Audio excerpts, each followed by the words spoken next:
Welcome back to another episode of Family Music Life Deconstructed. I'm your host, Latta, and today we are going to be doing a lyrical breakdown for Heard It All.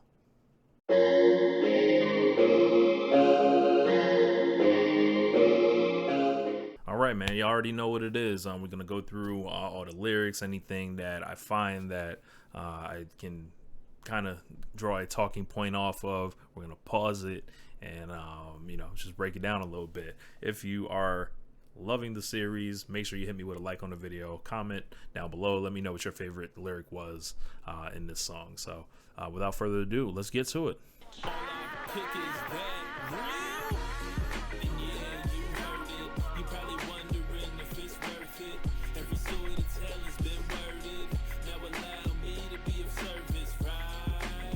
So I thought that hook was pretty Kanye-ish, just from, and yeah, you heard it. You probably wondering if it's worth it, like kind of the early career influence, I would say. As far as like the second half, where I'm like, allow me to be of service now, it's like, hey, you've heard what everyone else has to offer you. I now have something else to add to the gumbo. Let me get that right. Let me get that right.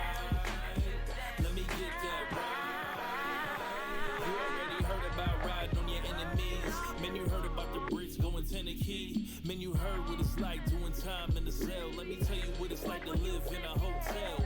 So right there, what I did was pretty much talk about, hey, y'all heard stories like Tupac, y'all heard stuff like Jeezy, you heard stuff about, people being locked in a cell and stuff like that. But what I then did was flipped it onto mine to give you my pain and my version of whatever my story is, because people have talked about their stories in rap. So what this song is really trying to do is convince the listener to give me a chance in the way that these other people were given chances to be heard. I'm also subverting expectations on that, so I'm building up these familiar things that you guys are like very well versed in, and then boom, something new, like, well, what about this? Have you heard this? And that's what we got on the next part.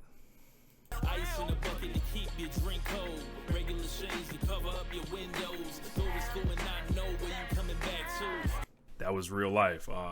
So for a period when I was living in California, I did live in a hotel, and I was terrified of anybody finding out, because sometimes I would go to school and I'd be angry and not really want to talk about it, or other times I go to school and it's like, hey, the checkout time happens while I'm at school, so hopefully something's been worked out to where we have another room or we have a different place to stay. But I would go to school with those question marks, and then that just kind of lingered there. So those are parts of my journey. I know you heard about Snapbacks and Tattoos. So that was like a big song at the time, I think, with Snapbacks and Tattoos. And I think a lot of rap was getting generalized as Snapbacks and Tattoos, when there's like tons of different kinds of hip hop, and including that. So man, what else can I offer to y'all? I know you heard every story about how a nigga balls. Dope boy dreams, you heard plenty of those. I ain't got none of them, but I got these flows. So I don't have your war stories in the streets, but I've got lots of different rhymes. So I got these beats and I got this grind. I quit a job because I felt so marginalized. In and out, just depression and knowing I'm too cold. A bunch of time plotting, work and go home. So that was like one of the first times I ever really rapped about depression in my music, like in those words. And I think that kind of opened up another door to go down, which I'm kind of exploring a little bit more with Dream Machine and some of the music that's going to be coming out soon. But that was my entire mentality at that time. It was like, yo, I'm way too cold to be working a 9 to 5, and people would tell me this, and how are you not signed? And then I just struggle with an answer, and it's a it's a whole thing. But I figure my time will come when my time comes. So let's get back to the song. And yeah, you heard it. You probably wondering if it's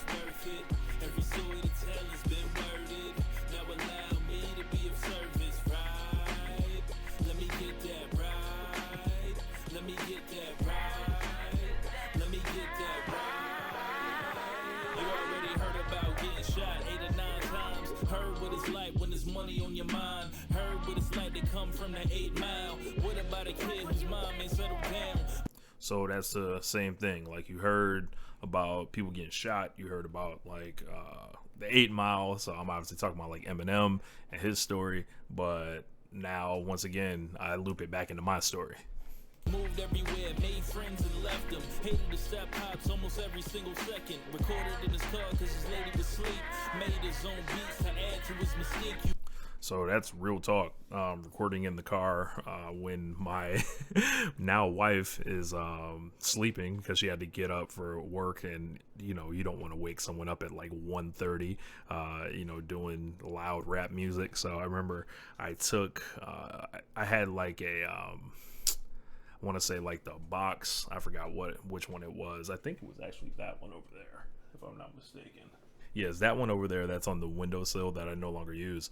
I took that out to the car, plugged it in the laptop, and I didn't know how long my laptop was going to last because the battery was iffy.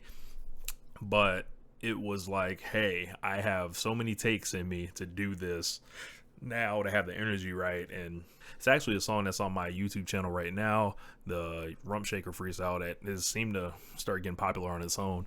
I think it's probably one of my favorite ones I've ever done. So, real stories.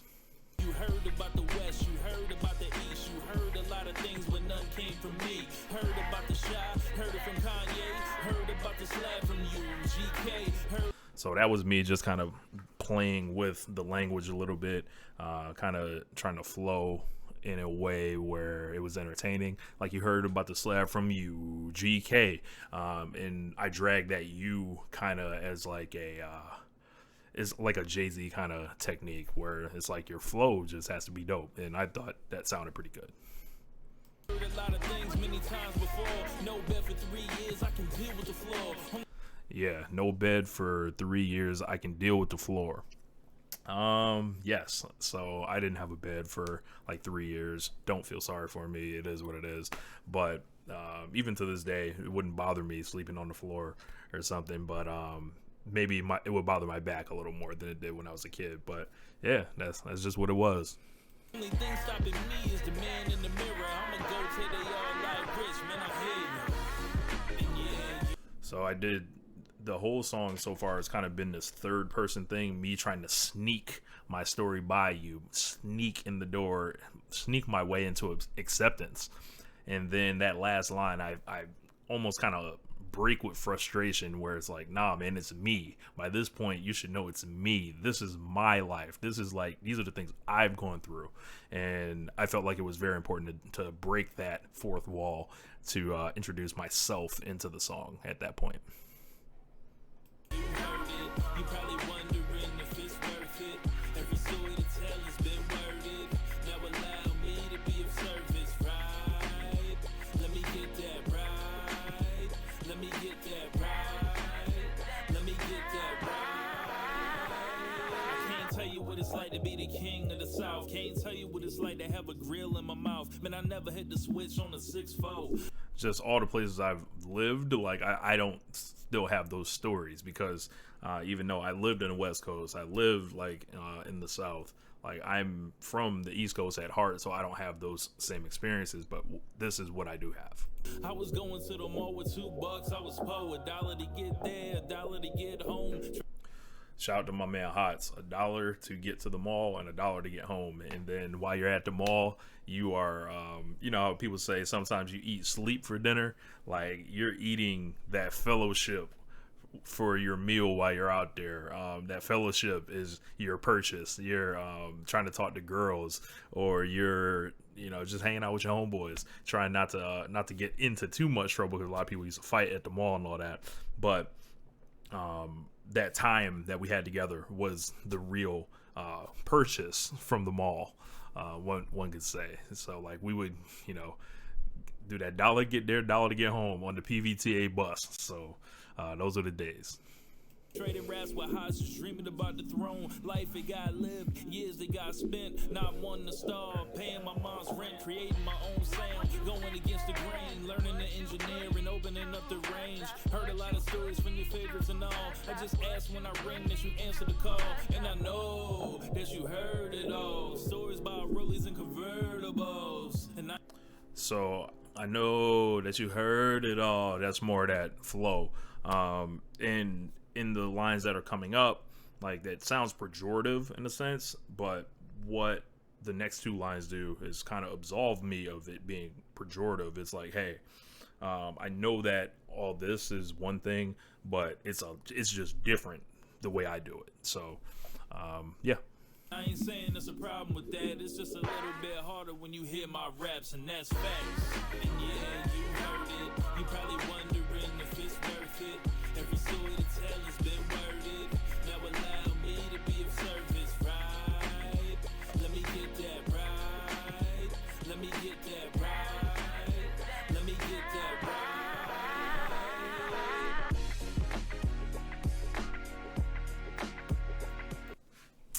Anyway, hope you guys enjoyed this lyrical breakdown for Heard It All, one of my favorite songs on the album.